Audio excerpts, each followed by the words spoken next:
Et bonjour à tous, dans la vidéo d'Alexander Ultimate. Donc, ces deux derniers discutants, je l'ai fait sur le mois intégral. Sur le mois intégral. La dernière fois, je l'ai fait sur le mois d'octobre et cette fois-ci sur le mois de novembre. Autant la dernière fois, c'est-à-dire le mois d'octobre, il était déjà génial, mais après, il y avait des choses personnelles. Mais autant là, le mois de novembre, je l'attendais, je peux pas dire plus que le mois d'octobre, ça serait mentir, parce que le mois d'octobre, c'est principalement pour moi, par rapport à mon pas attendre que je l'attendais vraiment avec impatience. Il y avait d'autres choses qui étaient autres, comme Venom et tout. Mais autant en novembre, là, il y avait, je peux pas dire plus de choses, mais j'attendais déjà l'album de l'année, je veux dire, et le jeu de l'année. Parce que le jeu de l'année, comme j'ai parlé lors de ma dernière critique, même si j'ai pas forcément joué en intégralité, et j'ai pas forcément encore terminé, genre c'est quoi l'évolution 2, et de toute façon c'était pour moi, comme je disais, le jeu de l'année, parce que il n'y a pas d'autres jeux plus ou moins qui sortent cette année, plus ou moins, que j'ai envie d'avoir, et aussi envie de jouer tout simplement. Donc, genre c'est quoi l'évolution 2 sur le son déjà, ça, comme j'ai déjà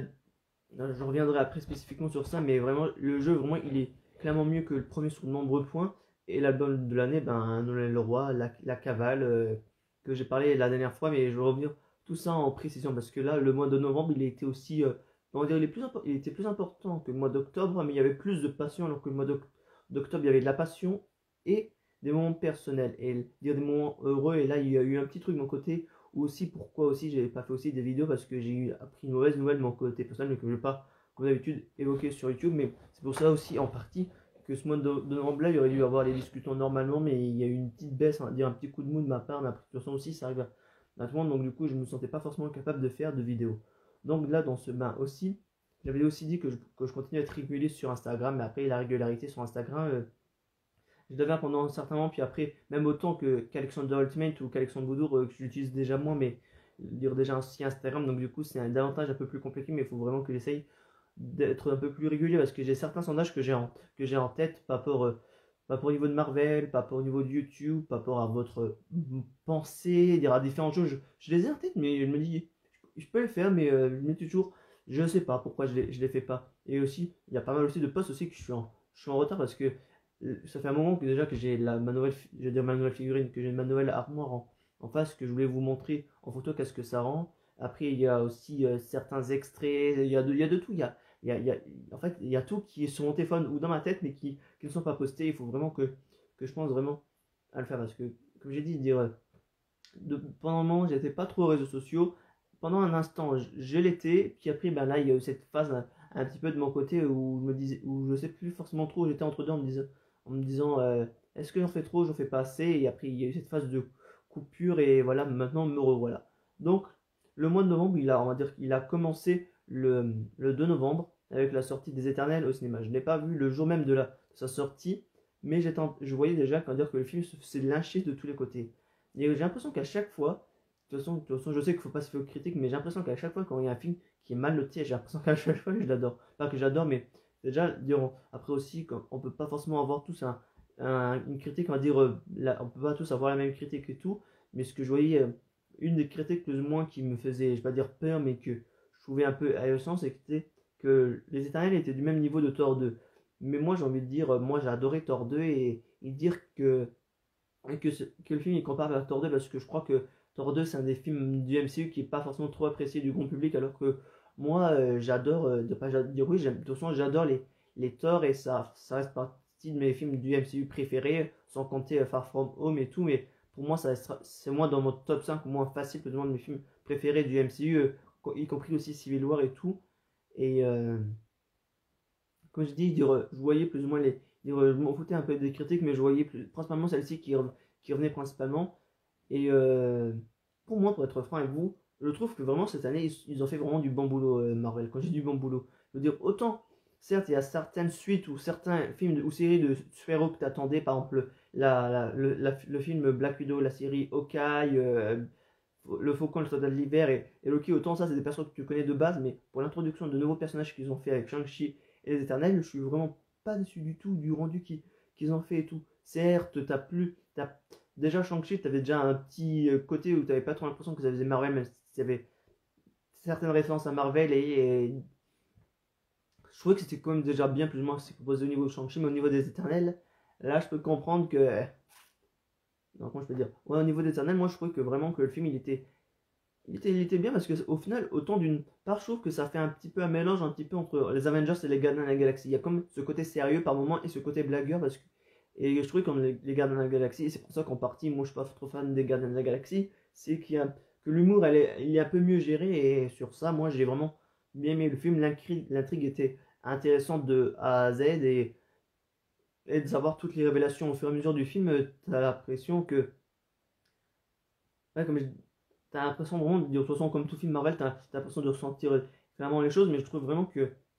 Moi j'ai vraiment adoré les Éternels et tout, je vais pas faire une critique longue et tout, mais je trouve que sur l'ensemble du film que c'était, en soi je trouve que c'était bien amené aussi bah, pour l'introduction des Célestes et au niveau du destructeur de planètes qui se forme à la création, non, il y a le destructeur de planètes qui se forme à la destruction d'une planète et qui ont empêché plus ou moins de cela de se faire et tout, mais je sais plus forcément les noms précis par rapport à tout ça, mais je trouve vraiment que l'intrigue était intéressante de A à Z. Après aussi, on nous fait, ah oui, il y a aussi les déviants aussi, et après qui disait qu'on n'intervient pas pour aider les hommes et tout, même aussi sur l'ensemble de vraiment de l'histoire, je trouve que c'était bien et tout. Après, il y a eu, je vais pas dire cette polémique, mais après j'ai entendu plus parler après quand j'ai regardé le film et tout, qu'en soi il parlait que tout était LGBTQ, ou je sais plus comment ça s'appelle, par rapport à tout type plus ou moins entre entre avec tout ce qu'il y avait des rapports au niveau des personnes qui étaient chinoises, africaines, qui étaient homosexuelles, qui étaient gays, qui étaient oh là là, tous les trucs là, je me suis dit putain, mais et alors, ils ont le droit de faire ce qu'ils veulent, et même, je trouvais que moi, après, ça se trouve peut-être le mouvement, peut-être il est peut-être un peu abusé, mais moi je trouve que personnellement, ça m'a pas trop dérangé au niveau du film, et ça m'a pas empêché d'apprécier le film tel qu'il était, parce que je pense que j'aurais été plus présent que ça m'aurait davantage plus saoulé, alors que là, ben, moi, ça m'a pas saoulé, on va dire cette présence-là, pas cette présence-là, mais tout cet aspect que je n'ai pas détesté dans le film, je trouve vraiment, comme je l'ai dit, pour moi, je trouve que c'est vraiment un bon Marvel qu'ils ont pas fait depuis un moment. Parce que, certes, ces derniers temps, tu enchaînes des Marvel avec pas mal d'actions. Et même en dehors, pour moi, des Thor et des Captain America, je trouvais que les derniers Marvel, c'était certes intéressant. Mais je trouvais plus qu'il y avait ce goût de vraiment de Marvel. D'ailleurs, pas ce goût de Marvel, mais j'ai l'impression qu'on faisait du Marvel pour du Marvel. Et avec ce film-là, je trouvais vraiment que qu'on posait un peu plus je vais pas dire qu'on posait les bases, mais j'ai l'impression plus ou moins de voir vraiment quelque chose vraiment de plus spectaculaire en termes d'héros et tout, et même aussi certes, ce sont des éternels, ils sont plus vieux que la plupart des super-héros et tout, mais je trouve vraiment que sur l'histoire vraiment de A à Z du niveau du film, je suis vraiment, j'étais conquis, j'ai vraiment adoré le film, et moi, bah, ça sera comme Venom 2. Autant les critiques qui cassent le truc, bah, moi je suis au contraire. Moi, si je veux mettre une critique, moi ça serait du retour pour Venom. Non, moi vraiment, j'ai vraiment adoré Venom, et pour moi, c'est le film clairement de l'année. Certes, il y a Mourir peut attendre que j'adore, mais vraiment, là, à l'heure actuelle, en termes de film en film de cette année, pour moi, il n'y a pas mieux que Venom 2. Je vais peut-être me faire lyncher ou je ne sais quoi, mais vraiment, moi, je l'ai vraiment adoré Venom 2. Certes, il y a des simplifications au niveau de l'histoire, du scénario et tout, mais n'empêche que le rendu final il est cool, et comparé au premier, ben t'as déjà plus de violence. Certes, t'as encore une partie d'humour, comme j'ai dit et tout, mais je trouve vraiment qu'en tout point, comme j'ai dit la dernière fois, court mais génial le film, vraiment. Et ça m'a pas forcément dérangé. Après, comme j'ai dit, pour moi, je trouve qu'il y avait juste deux moments, plus ou moins, où je comprenais pas, mais sur le reste du film, ça me paraît, je vais pas dire pas cohérent, mais je trouvais ça, on va dire, agréable à regarder et vraiment cool et tout. Et voilà, quoi, même si je lis les comics et tout, de toute façon, comme j'ai dit la dernière fois, je fais abstraction quand je regarde un film au cinéma, plutôt les films de Spider-Man, parce que, comme je dis souvent, Spider-Man, je fais plus ça pour Spider-Man, mais par exemple, quand j'ai regardé tous les Spider-Man de Sam Raimi jusqu'à celui de Far From Home et No Way Home qui va sortir dans 2 semaines et tout, bah, en soi, à chaque fois, quand je lis les comics et tout, bah, je fais abstraction de ce que je connais sur les comics, et je regarde le film pour le film qu'il est, et c'est pas grave si ça respecte pas certaines choses qu'il y a dans les comics, c'est tout, parce que la version de Andrew Garfield au niveau de l'histoire est plus proche des comics que celle de Sam Raimi et tout, où il y a d'autres points dans le genre et tout, mais j'ai envie de dire, moi je m'en fiche tant que le film il propose de belles choses et tout, ben c'est ça moi qui m'intéresse le plus, et Venom, ben voilà, même le personnage de Venom en dehors de ce qu'il est dans les comics et des différentes séries et tout que j'ai regardé jusqu'à présent, entre Ultimate Spider-Man, Spectacular Spider-Man et toutes les autres et tout, j'ai envie de dire, vraiment, même certes le Venom il a peut être un peu côté un peu plus humoristique que les autres et tout, mais à la fin de la scène post-crédit, Venom il va peut-être devenir méchant en voyant Spider-Man et tout. Et de toute façon je me dis, déjà on va voir déjà Morbius, je pense qu'il va peut-être relever le niveau qui va sortir en janvier, en février, donc je pense que dans tous les cas, autant l'univers de Spider-Man dans le Sony Pictures, là, le SMCU, je sais, SSPMU, je sais plus comment ils disent, mais l'univers de Spider-Man au niveau de Sony et tout, avec Morbius qui va sortir, avec le film de Kraven qui va sortir d'ici 1 an et demi ou 2 ans, j'ai envie de dire, là, il va proposer vraiment des bonnes choses et tout, et même là, aujourd'hui où je tourne cette vidéo, ben, la veille, là, on est le... Ah, j'ai un doute. Ouais, on est le 5 décembre. Hier soir, il y a eu le premier look, plus ou moins, du nouveau Spider-Man, j'allais dire Into the Spider-Verse, Across the Spider-Verse, à travers le multiverse et tout. J'ai envie de dire, on a enfin le Spider-Man 2099 qui sortira du coup l'année prochaine en plusieurs parties. Ben, il y aura d'abord la première partie et la seconde partie. Et en soi, je me dis que c'est vraiment, pour une fois, on va dire c'est cool plus ou moins qu'ils fassent des parties comme ça au cinéma parce que des fois, au niveau de certaines séries, des fois, lors des derniers épisodes, tu as des fois partie 1 et partie 2. Et je trouve que en soi, c'est sympa comme ça parce que tu as le truc qui se fait sur le long terme. Mais je me dis et tout, comme ça, sur un film d'animation, je pense que ça peut être davantage plus cool. Et comme ça, au moins aussi, ça te permet plus ou moins d'être dans une. De toute façon, aussi, je pense que ça va se faire directement après le premier film et tout. Mais je trouve que en soi, c'est intéressant, même si ça peut. Même si après, il faudrait peut-être encore attendre encore 1 an ou je sais pas combien de temps avant qu'il y ait le décalage entre la première partie et la deuxième partie. Mais dans tous les cas, je trouve ça vraiment plaisant et tout. Et si on reste au niveau de Spider-Man et même ouais, même de tout au niveau des super-héros, j'ai envie de dire que ouais, là, ben, là on est le 5 décembre, il ne reste plus que 10 jours à attendre avant que Noé sorte. Plus que 10 jours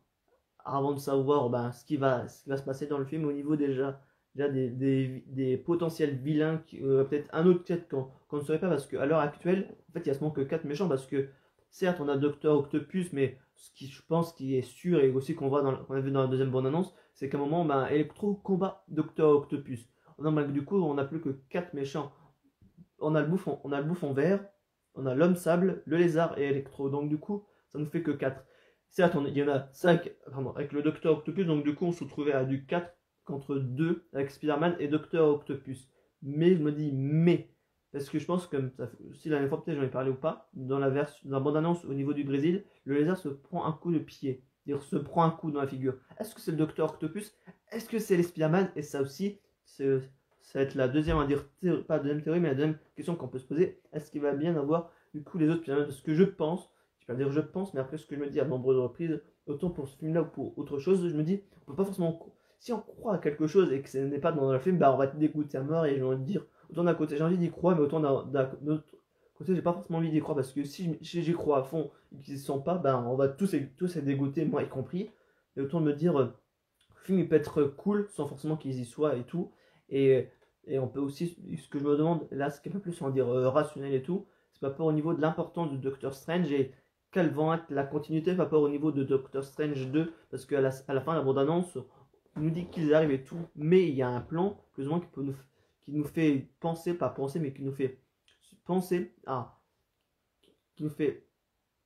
penser que c'est pas forcément les Spider-Man, parce que au niveau de la statue qu'il y a au niveau du Captain, le book, c'est après le combat final, donc du coup, ça serait une scène post-crédit, et c'est aussi comme ça qu'ils avaient fait avec la bande-annonce de Venom. Ben, c'était qu'à un moment, quand ils voyaient qu'il était, c'était la scène post-crédit, et je pense que ça peut être de même, parce que déjà, ça peut être tout et n'importe quoi, parce que je me dis, autant d'un côté, on peut peut-être avoir l'introduction, je sais pas moi, des X-Men et des 4 Fantastiques, ou des démons plus ou moins dans l'univers de Doctor Strange, peut-être un retour de Dormammu ou d'autres méchants, peut-être après on va pas forcément aller trop loin, Mephisto ou même Cauchemar, de toute façon je crois qu'il était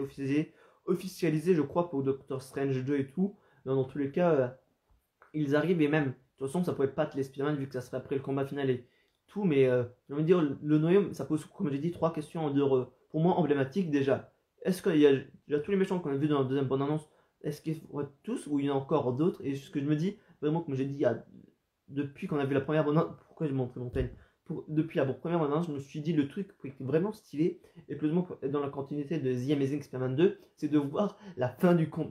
le début en fait du combat entre le Spider-Man et le Rhino, et que après le Rhino il arrive dans la continuité actuelle et tout, parce que vraiment je pense que tout fan qui se respecte de Spider-Man était vraiment déçu, je veux dire en partie de la fin de The Amazing Spider-Man 2, ici on voit une partie du combat, et après le Rhino il vient dans le MCU plus ou moins, ça peut être cool. Il va pas être cool, mais déjà, comme j'ai dit la fois, de voir une partie du combat et après qu'il vienne et tout. Mais comme, ouais, je vais reposer les choses dans leur contexte. Déjà, les méchants, est-ce qu'il y aura les 3 Spider-Man et plus ou moins tout ce qui se tourne au niveau de Doctor Strange, des nouveaux costumes de Peter Parker aussi. Aussi, ce que je me demande aussi, parce qu'en soi, le film, il a l'air vraiment ambitieux sur pas mal de points, parce que déjà, ce que je pensais déjà la dernière fois, dire jusqu'à maintenant, c'était déjà l'importance plus ou moins que Peter Parker et Spider-Man et tout, donc je pense qu'en soi, ça va peut-être durer peut-être un quart d'heure, une demi-heure dans le film, alors que je pensais que de base, sans forcément savoir qu'il y avoir tous les méchants et tout ce qu'il y avait de base, je pensais que ça prendrait une intrigue un peu plus importante du film. Après, il va du coup demander à Doctor Strange de faire oublier à tout le monde que Peter Parker est Spider-Man. Après, ben, il va pas dire. Après, du coup, comme il sait du coup que Ned, MJ et sa tante May ne seront plus, donc il va leur dire à nouveau. Et le fait de leur dire, ça va ramener les méchants dans l'univers et tout. Après la première confrontation avec Doctor Octopus se rend compte que Peter Parker, que le Peter Parker de Tom Holland n'est pas son Peter Parker. Donc après, je pense qu'ils vont peut-être aller tous les deux dans le repère de Doctor Strange pour discuter. Peter se moque un peu du nom de Docteur Octopus, Otto Octavius, qui rigole avec ses copains. Puis après, dans un des TV spots, on voit que Doctor Strange demande à Docteur Octopus si c'est son Spider-Man. Il demande, tu sais que Spider-Man et Peter Parker, il dit yes. C'est lui, no. Dire non. Donc déjà là, on comprend déjà que le Docteur Octopus n'est pas forcément contre Peter Parker, même s'il a eu une partie du combat plus ou moins assez, je pense, intéressante. Et je pense que le combat, déjà même entre 8 bras et 8 et les bras articulés de l'Iron Spider, je pense que le combat il va être. Déjà, on a déjà vu pas mal de phases de combat dans les TV spots et la bande-annonce et tout, mais vraiment, déjà, ça annonce déjà pas mal, déjà, pas au niveau de ça. Après, on voit une explosion avec l'arrivée du bouffon vert. Et ça, surtout, c'est ce que je me dis, parce que en soi, c'est presque dans le même moment et tout. Ça se trouve peut-être qu'il va peut-être d'abord se battre contre Docteur Octopus, et le bouffon vert il va peut-être s'éparpiller avec les autres méchants et ils vont peut-être essayer de s'améliorer. Ça se trouve, c'est peut-être aussi pour ça qu'à la fin du combat final, le docteur, pas le docteur, que le bouffon vert n'a plus la même tenue, qu'Electro n'a plus la même tenue aussi, parce que après, on va voir comment ça va être au niveau du film, parce que ça se trouve, ça va peut-être tout être différent, mais ça se trouve peut-être au début il va être bleu, et qu'après le docteur, pourquoi je dis le docteur, que le bouffon vert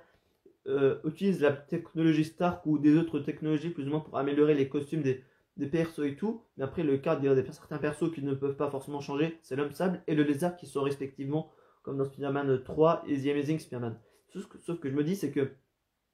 en soi, l'homme sable et le lézard sont pas forcément contre. Donc ça veut dire qu'il faudrait que le bouffon vert, je pense qu'ils avaient aussi dit qu'il est aussi au centre de l'intrigue du, euh,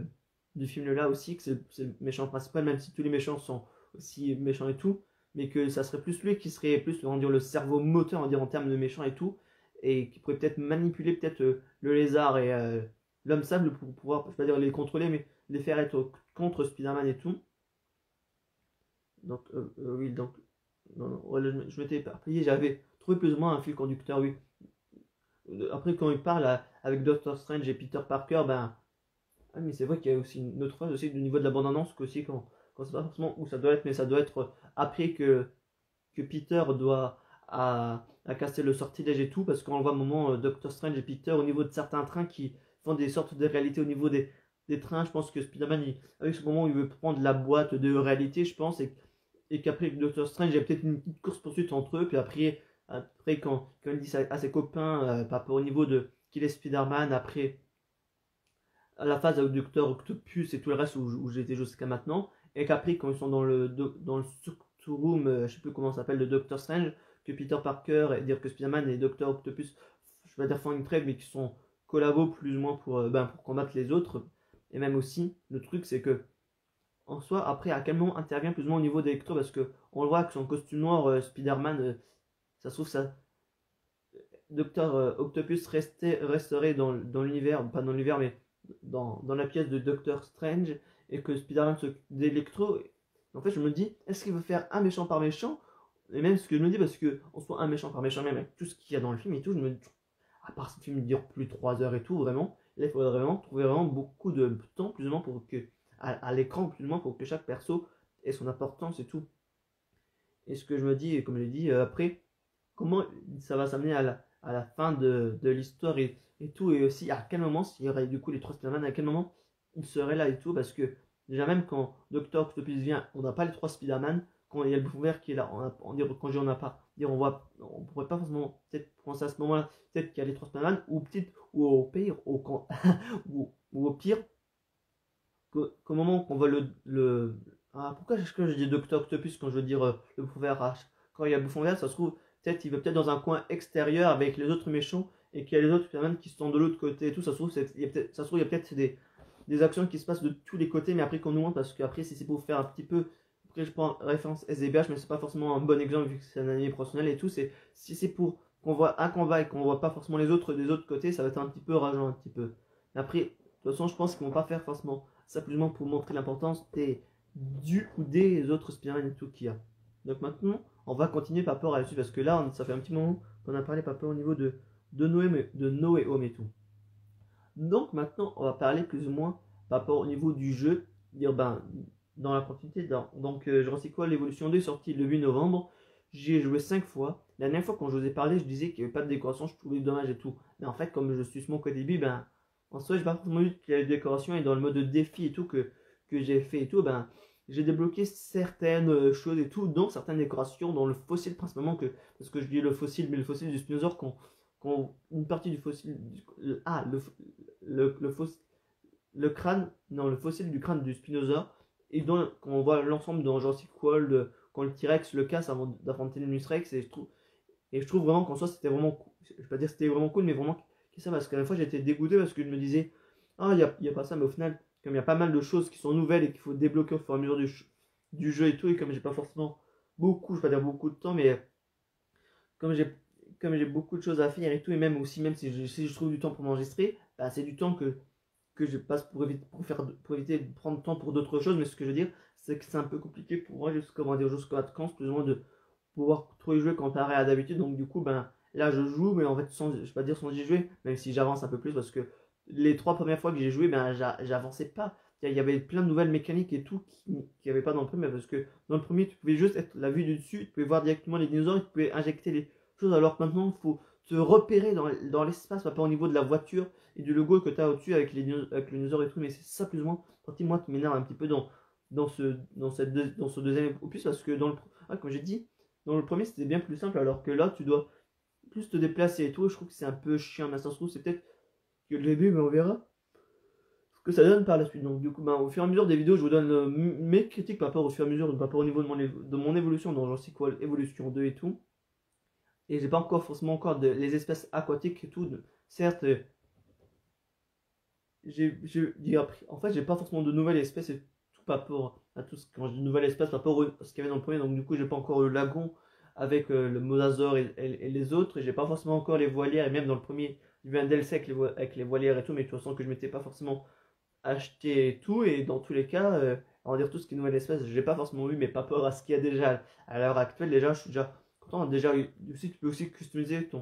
tes restaurants et tout sur différents aspects, la toiture, la couleur, où se situe la porte, à droite, à gauche, peut-être des petits détails, mais ces détails font en sorte que ça soit mieux. Et aussi, tu veux aussi maintenant aussi déplacer les bâtiments et tout, ce que que je disais aussi à l'époque que j'espérais qu'il y ait dans le deuxième, c'est que tu peux déplacer les bâtiments, parce que c'est souvent que tu dois les détruire pour les reconstruire. Et ce qui est aussi pratique, c'est que en soi maintenant, tout ce qui se construit et qui se démolit, tu as un temps. Et je trouve ça vraiment que c'est vraiment cool. Parce que moi, ça te permet de savoir les choses, parce que je crois que dans le premier, en dehors du temps que ça prenait pour aller chercher les fossiles, le reste, tu n'avais aucun temps, et je trouve ça vraiment que c'est vraiment pratique à voir. Et comme je disais, quelques mois avant qu'il sorte et tout, en fait, le Jurassic World l'évolution 2, déjà, il est sur de nombreux points mieux déjà que le premier, et les petits détails peuvent améliorer clairement en tout point je ne vais pas dire le gameplay, mais si le gameplay j'adore l'intensité et le fait d'y jouer, parce que si tu as des choses qui sont mieux faites et tout, et que tu as plusieurs petits points qui sont améliorés, ben, le jeu peut devenir davantage encore plus cool que ne l'était le premier. Et sur ça, je suis clairement ravi. Et comme je l'ai dit, j'ai pas forcément fini, donc je peux pas forcément juger de l'ensemble et tout, mais par rapport à tout ce que j'ai fait à l'heure actuelle au niveau du jeu, et même aussi, j'ai fait, même aussi au niveau des combats, j'ai fait combattre le T-Rex contre le Spinosaure, hein. Je disais qu'au niveau des interactions entre les espèces, c'était déjà mieux fait que le premier, parce que j'ai une coupure j'ai un petit moment de lag au niveau de mon wifi, donc je disais que l'interaction entre les quarts d'auteur ou même les combats sont bien plus, on va dire, je vais pas dire normaux, mais au moins ça paraît plus parce que après certes déjà le premier était déjà pas mal et tout en termes d'animation et tout, mais ça faisait un petit peu, pas dire saccadé, mais ça faisait un petit peu générique, un petit peu, même si j'aime pas forcément utiliser ce terme là, et là ça fait un peu plus réaliste un petit peu, même si aussi dans le premier ça faisait réaliste, mais là ça l'est davantage et tout, et voilà, c'est ce que je peux dire par rapport au niveau à l'heure actuelle de Jurassic World Evolution 2. Et maintenant, on va passer au niveau de Le Roi, que son album est sorti le 12 novembre. C'est-à-dire, j'en ai peut-être parlé lors de la dernière vidéo, mais ça se trouve peut-être que vous n'êtes pas au courant. Autant youtubeur ou pas, j'ai précommandé l'album de Le Roi avec, ce que, avec, pardon, avec un carnet, une photo dédicacée et un porte-clés. Donc, je vous ai fait les photos et un petit unboxing sur Instagram et sur YouTube pour que vous puissiez voir l'ensemble et tout. Et j'ai été tiré au sort pour participer à l'avant-première le mercredi 10 novembre pour écouter l'album en version digitale en réunion Zoom. Et j'ai envie de dire, comme j'ai dit, autant youtubeur ou pas, j'ai vraiment eu de la chance vraiment d'avoir participé parce que déjà l'album, déjà je l'ai vraiment adoré. En plus, à la fin, certes, on avait les micros certes coupés, mais pour moi, ça fait la troisième fois que je. Et après, c'est pas forcément dire ça, c'était en réunion Zoom, mais au moins et tout. Mais après, bah, on voyait du coup le roi, j'ai envie de dire vraiment. Après, certes, c'est un concours, mais quand même, quand tu as la chance, moins sur ça, hein, d'une part, on va dire que tu te vantes, mais que tu partages ça avec ta communauté, même si moi je suis youtubeur, mais si des gens qui ne sont pas youtubeurs peuvent dire juste ça entre eux, mais je trouve que davantage pour moi de le dire comme ça un peu publiquement, je trouve que ça fait un peu vantard, même si je sais que c'est pas forcément vantard parce que je l'ai gagné et tout. Et je trouve vraiment que c'était vraiment un beau moment et tout, même s'il n'a pas forcément répondu aux questions de tout le monde et tout, même aussi à la mienne pour être franc et tout. Je me dis, c'est pas grave, au moins pendant les 2 heures ou je sais pas combien de temps, tout ce qui s'est passé, au final, c'était génial et tout. Et même aussi, ça fait aussi bizarre, c'est parce qu'en soi, quand tu as des réunions Zoom, tu as l'habitude de voir certains, je vais dire proches, mais certaines personnes, mais là, une célébrité, j'ai envie de dire, oh là là, c'est ouf. Parce que, d'ailleurs, je fais un petit récapitulatif, parce que pour moi, c'est déjà impressionnant et tout, parce que moi, ça a fait la troisième fois, mais de 3 façons différentes. Parce que déjà, en 2014, déjà, Jonathan m'avait appelé en appel tout court. En 2018, j'avais vu Christophe Willem avant son concert en dédicace, et là, Noël Roy en Zoom. Vraiment, là, vraiment, je suis clairement content, vraiment, et tout. Je m'en souviens que, je me rappelle que de bons souvenirs, et je me rappelle que de bons souvenirs. Bon, vraiment, une chose, déjà, l'album était déjà génial, et le fait de l'avoir vu même aussi en Zoom, ça te laisse pas indifférent et tout. Et comme vous savez, moi, c'est ma chanteuse préférée, donc du coup, bah, je pense qu'aussi, comme la plupart des autres aussi qui étaient là et tout, je pense que tout le monde, ça leur a fait chose sur le cœur, et ça serait mentir de dire que j'ai pas forcément passé un moment ce 10 novembre là et tout. Donc, voilà, j'étais vraiment purement et simplement content, clairement. Et j'en dis aussi que d'une part, heureusement il y avait le jour férié parce que si j'étais à l'établissement, ça aurait été un peu plus compliqué. Après, là, c'est l'ordre du détail et tout, mais vraiment, ce 10 novembre, là, je l'ai adoré. Puis après, j'ai pas eu l'album directement le 12 novembre, mais je l'ai eu un peu plus tard. Mais c'est pas grave, de toute façon, j'avais déjà écouté les pistes, j'ai écouté sur YouTube et sur Deezer, même si d'habitude, j'aime pas forcément trop écouter, on va dire, de cette façon-là, parce que d'habitude, on va dire, ça, que ma façon de faire, parce qu'à chaque fois quand l'album sort, pas au niveau de mes chanteurs que j'adore, que ce soit Christophe Willem, Le Roi, Mika et ceux de The Voice et tout, bah en soi, j'extrais le CD et je mets la musique sur mon téléphone et je n'utilise pas tout ce qui est Deezer et tout, parce qu'après, je trouve que pour moi, l'inconvénient principalement de ces trucs-là, c'est que certes, si tu as la connexion hors ligne, tu peux avoir la musique sur ton téléphone, mais tu n'as pas la musique à proprement parler vraiment sur ton téléphone, parce que tu l'as sur l'application, mais tu l'as pas forcément en format MP3 ou je ne sais quel format sur ton téléphone. Et c'est pour ça qu'en partie, moi, je suis plus adepte d'avoir autant sur mon S10e ou sur mon A3 2007, d'avoir les musiques en format MP3 et pas forcément d'avoir en Deezer et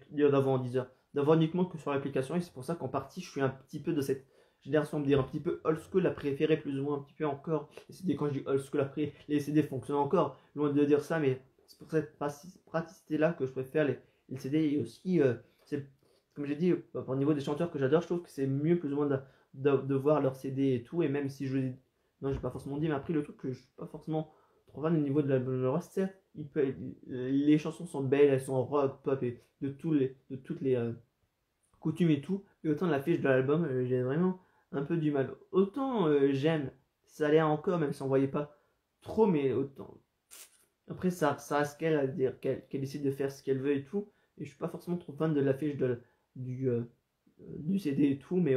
Mais n'empêche que certes l'extérieur me plaît pas, mais l'intérieur me plaît beaucoup. Et c'est ça principalement qui me fait être heureux et tout, bah, pour au niveau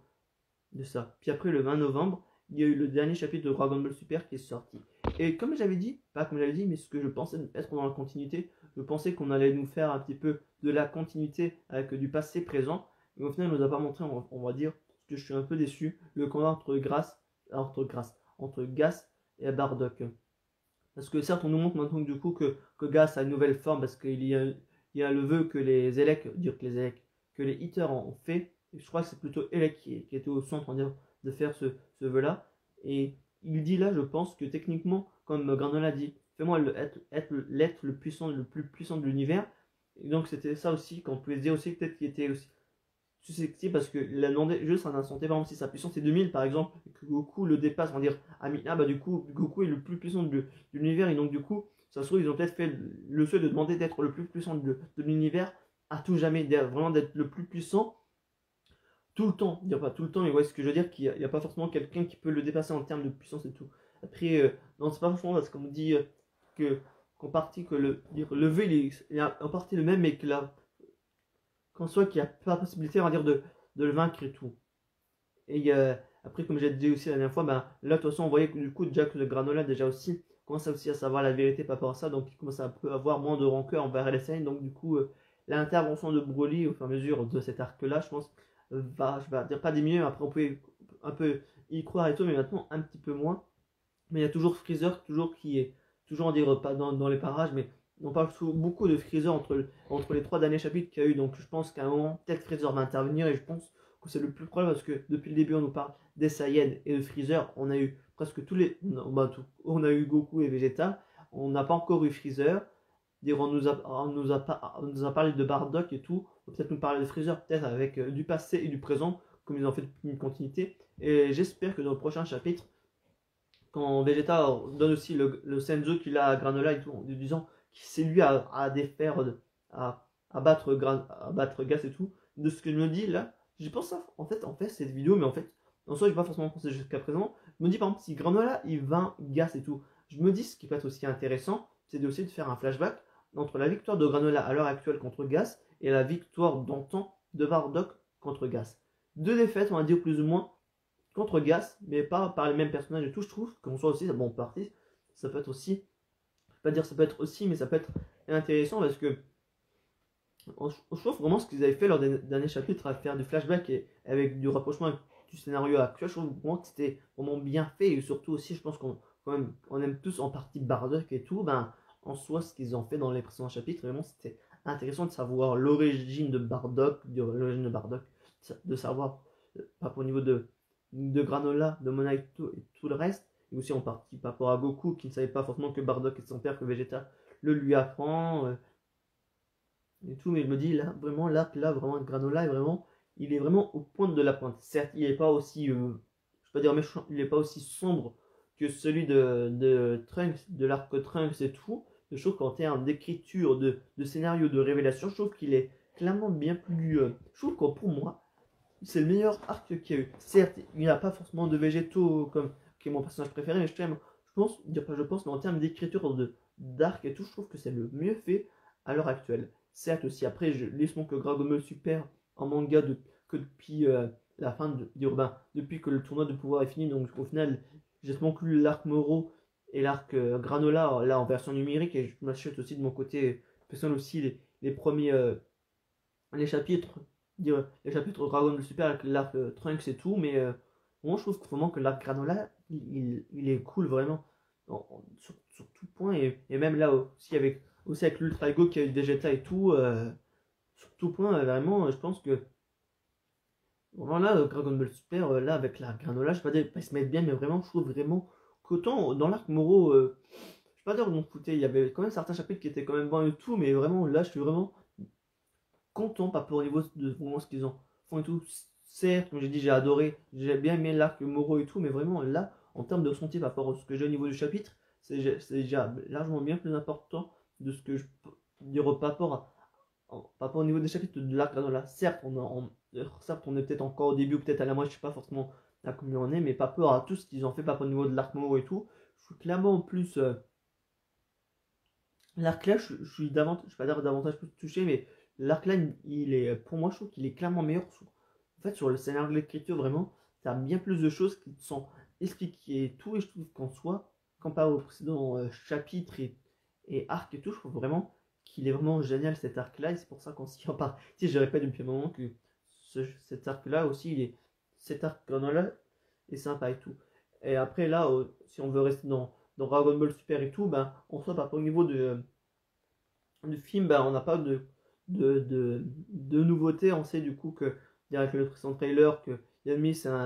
du Red Ribbon, du ruban rouge et tout, que Piccolo serait plus au centre de l'action avec Pan qui a grandi, et on espère une potentielle évolution de Goten et de Trunks parce que là, ils se font gamins et de toute façon, on sait qu'à la fin de DBZ et DBGT, même si Love n'est pas forcément canon, qu'à un moment ils grandissent évidemment, donc du coup, ben, il faudrait aussi les faire devenir un peu plus jeune, adulte, je sais plus forcément dire oui plus jeune parce qu'adultes ils sont encore loin d'être adultes et tout, mais de les faire un minimum grandir soit dans le film, soit dans l'anime qui va suivre et tout.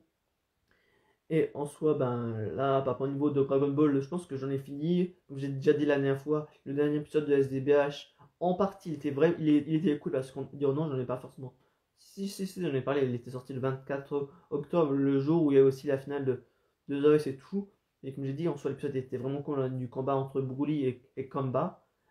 On a eu les Goku et Vegeta, SSJ, les deux Goku SSG4 et SSG Blue qui étaient génial et tout. Mais ce que je trouve vraiment dommage, parce que c'est en plus c'est à la fiche des 11 ans, les deux Gogeta, ah bah, on les a amenés pendant juste pour faire juste. Donc quand je fais ça, c'est juste pour des vagues de Kekoi et ils sont partis. Mais j'espère que par la suite, quand Goku et les deux Goku vont faire leur combat contre Fyu et tout, qu'on va avoir une meilleure phase de combat, excusez-moi, avec les deux Gogeta, parce que je trouve que de ce qu'ils ont fait là, ils n'ont rien fait de plus bâclé en termes de transformation ou de transformation au niveau de SDBH. Parce que, certes, à nombreuses reprises, Goku a perdu son ultra instinct. Il y a certaines fusions qui ont été parties assez rapidement et tout. Mais autant là, non, ça je ne peux pas accepter. Même si je suis pas forcément. Je suis plus végétaux que Gogeta, mais je trouve que là pour Gogeta, ce qu'ils ont fait et tout, je pense que même aussi les fans même de Gogeta, je pense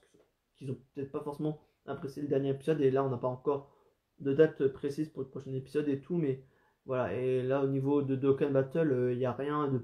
de plus. On a la célébration de l'univers 6 et au niveau de la version japonaise, on devrait bientôt s'attendre aux ZLR de finale de ce fameux C17 et C18 qui sont, je ne vais pas dire qu'ils sont pas nuls, mais de toute façon, on soit que j'ai commencé à déjà fermer les liens depuis un moment parce que je sais de toute façon, dans tous les cas, qu'il allait passer, on va dire, ZLR et tout, même si ça va pas, même si ça va prendre un moment avant qu'il soit sur la version globale et tout. Mais en tout cas, j'ai envie de dire, je crois que c'est la semaine prochaine qui passe ZLR, donc du coup, ben, ça, les stats, ça, dire par rapport à ça, je ferai un tweet exprès par rapport à ça parce que vraiment, le LR là, c'est un des plus nuls du jeu aussi, c'est aussi un des premiers et tout, mais on va voir à quel point ils vont le rendre, on va dire, intéressant et tout. Et comme on est dans l'arc Trunks, c'est tout aussi d'avoir le Gohan intelligence, le Gohan endurance qui passe ZTR et tout. Et après, de ce que je me dis, sûrement dans une célébration du futur, après on pourrait aussi avoir les différents ZTUR et ZLR de l'arc Black, parce qu'au niveau de l'arc Black, on va dire on a deux ZTUR et deux ZLR respectifs. Ben, on a les végétaux, le végétaux tech Néogod tiers tech et le végétaux LR puissance. Mais le végétaux LR puissance, là, c'est pas forcément la même chose. Parce que comparé aux Ama Black, tech, lui, peut avoir un ZLR, on va dire, basique, mais en fait, le ZLR de végétaux bleus puissance et tout, ça, je me dis de quelle façon ils font le faire. Parce que pour moi, je pense qu'il y a trois façons possibles de le faire. Soit ils continuent de nouvelles quêtes et t'as de nouvelles boules de t'as de nouveaux potes à l'âme et ZLR qui le font, soit tu as une zone Z avec différents végétaux ou il y a différentes fusions qui passent ZTUR qui doivent le faire, ou un ZLR normal, par exemple comme celui de Broly et les autres, juste avec un niveau avec 15, avec 10 niveaux. Mais après ça voit. Le LR de Zama Black, comme je dis, ça va être un normal, ça c'est sûr. Et après, ben, le, et le Black Goku puissance. Et je pense que par rapport en soi que j'ai un peu tout dit par rapport à tout ce qu'il y avait à savoir par rapport au niveau de ce mois de novembre. Parce que oui, on a eu le 2, on a eu le 8, on a eu le 12, on a eu le 20, on a eu, il y a eu Dokkan, Dragon Ball Super. Ah oui, en parlant aussi de Dragon Ball, il y a un nouveau jeu là que j'ai pas forcément trop, je me suis pas forcément trop penché dessus, mais je vous partage ça, Dragon Ball The Breakers, qui sort aussi également sur toutes les consoles et tout. Mais en soi, oui, là, je pense qu'on est arrivé un petit peu au bout. Et pour une fois, je suis un peu content parce que je crois que j'ai pris, pour une fois, un petit peu moins d'une heure. Je sais pas forcément à quelle heure j'ai commencé aussi le live. Donc, pour une fois, je suis un peu content de ne pas avoir trop tergiversé et tout. Mais aussi, en soi, dire la dernière fois, je vous ai fait dire le meilleur de 2021. Mais après, c'est seulement qu'une petite partie parce que je vais parler uniquement des films, musique et jeux. Parce qu'il y a aussi comics, séries. Parce que aussi cette année, il y a le comics, comme j'ai dit, Ultimate Spider-Man que j'ai vraiment adoré. La série pour moi de 2021 que j'ai vraiment adoré. Que de toute façon, ça faisait un moment que je la connaissais mais que j'ai pas regardé. Primeval. Et de toute façon, ça, j'en parlerai à la fin de l'année hein, pour, pour faire dire, la vidéo l'année 2021 et tout. Pour que je me fais ça entre guillemets, vous voyez ce que je veux dire. Donc, ouais, je suis en train de. Non, non, oui, de toute façon, la dernière fois, je vous avais dit que il y a la figurine de Vegeta qui attend son copain en février, en janvier et tout, mais je pense que je ferai ça pendant les vacances si la figurine arrive à temps parce que en soi après ça reste parce que j'ai de l'argent de poche, mais après c'est un peu bizarre de faire ça sur YouTube, mais dès que dès le plus tôt j'essaierai de commander l'autre le plus tôt comme ça je peux faire le unboxing pendant les vacances et éviter de faire ça en week-end parce que là en week-end j'ai pas forcément beaucoup de certes il y a beaucoup de temps mais par rapport à ce que je dois faire pas mal de choses c'est un peu compliqué. Et c'est sur ce que se termine ce live. C'est pas grave s'il y a eu personne. Bon, de toute façon, tout ce qui a été dit a été dit. Et s'il y a d'autres choses qui n'ont pas été dites, ben, ça tardera pas à l'être. Et sur ce, vraiment ciao et à la prochaine dans une vidéo d'Alexander Ultimate. Et là, il va y avoir encore pas mal d'extraits réguliers parce qu'il y a aussi certains en décembre et tout que j'ai pas posté l'année dernière parce qu'il y avait déjà pas mal. Et donc, du coup, que je vais un petit peu poster, ça va peut-être faire un peu trop. Mais on se donne rendez-vous, je pense, directement le samedi quand Noyum sera sorti. Clairement, comme ça sera le 17 et tout. Je pense plutôt le 18 plutôt parce que le 17, je vais le voir avec des copains et après, je sais pas forcément ce qu'on va faire après. Donc, je pense